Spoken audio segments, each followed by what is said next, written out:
today what we're going to do is determine domains of functions algebraically. And what we'll do is we'll assume that the domain is always negative infinity to positive infinity. And if we see one of these two exceptions, we're going to exclude certain parts of our domain. So keep them out of the domain. One exception is going to be if you have a fraction. And we know that with fractions you cannot divide by 0. So what you'll do is you'll take your denominator and set it equal to 0 and solve. Whatever you get when you solve this problem, you want to exclude it from the domain.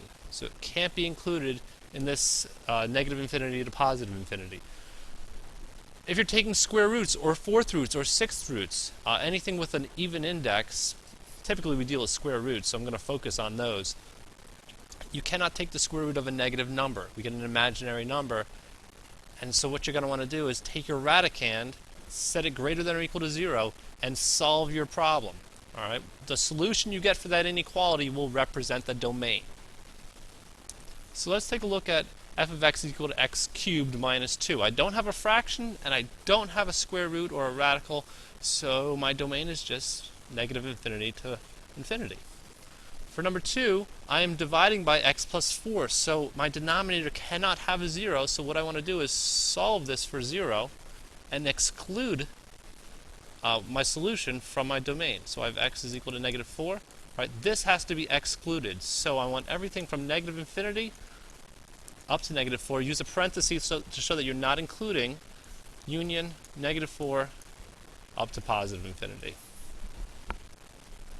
For number 3, I have a square root of x minus 3, and just keep in mind you can't take the square root of a negative number. So we want to find all the numbers that will either be 0 or positive. I guess we call them non-negative numbers. So what I'll do is I'll take my radicand, x minus 3, set it greater than or equal to 0, and solve this.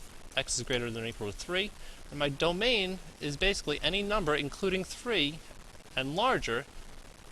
So we're going to write that as 3, comma, positive infinity. And what you could do is you could check this. If I plug in 3, 3 minus 3 is 0. Can I take the square root of 0? Yes, I can. It's 0. Right? If I tried to 2 minus 3 would give me a negative number. I can't take the square root of a negative number and get a real answer. All right.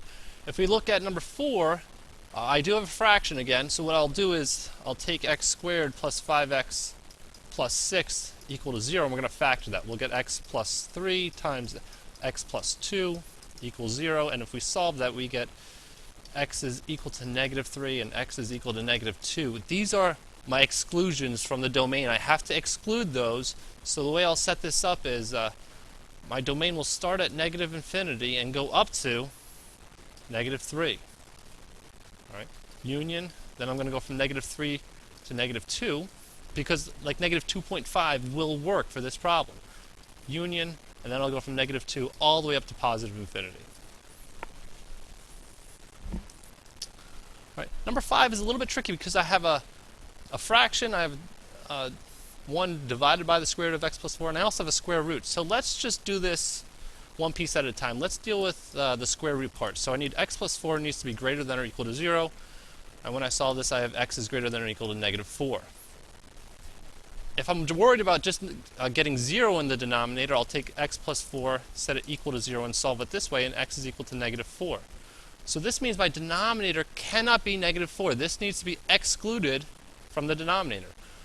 This side over here is saying that I want everything greater than or equal to negative 4, but I can't include negative 4 because if I put negative 4 in, I'm going to get a 0, and the square root of 0 is 0. 1 divided by 0 is undefined, so I want everything greater than negative 4. All right, and lastly, we have another square root, so we're going to take this and set it greater than or equal to 0. We're going to solve this. We'll subtract 5 on both sides, and then divide by 2.